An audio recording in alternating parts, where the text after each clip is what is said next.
Ito yung isa sa pinakamalaking traders ng bigas dito sa Occidental Mindoro. Good morning. Ito yung isa sa pinakamalaking buyer ng palay dito sa Mindoro. So ang pila dito ay inaabot ng 24 hours yung mga tracking dito na natutulog sa daan. So ipapakita ko sa inyo yung ano na to, traders na to, o yung ito yung pinakamalaking buyer sa Occidental Mindoro. Dito lahat binabagsak yung mga palay na bagong ani. And then pag nagawang bigas, ito naman dinadala sa Mindanao at sa part ng Visayas. So ito yung 5-star tinatawag.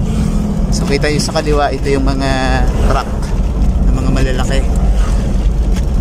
So yan, kung gaano kadaming pila.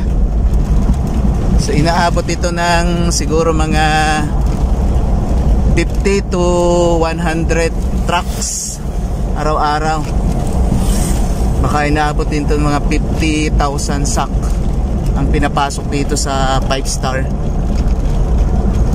So ganyan kadami yung palay dito kasi anihan ngayon, season ngayon ng harvest season ngayon, kaya sobrang dami ng palay. Yung nga lang, yung presyo yata ng palay medyo mura pa. Hindi ako sure kung 20 o 19 o mas mataas pa. Yung iba dito na rin natutulog, nagluluto para makatipid. So araw-araw ganito yung nangyayari dito sa harap ng 5-star.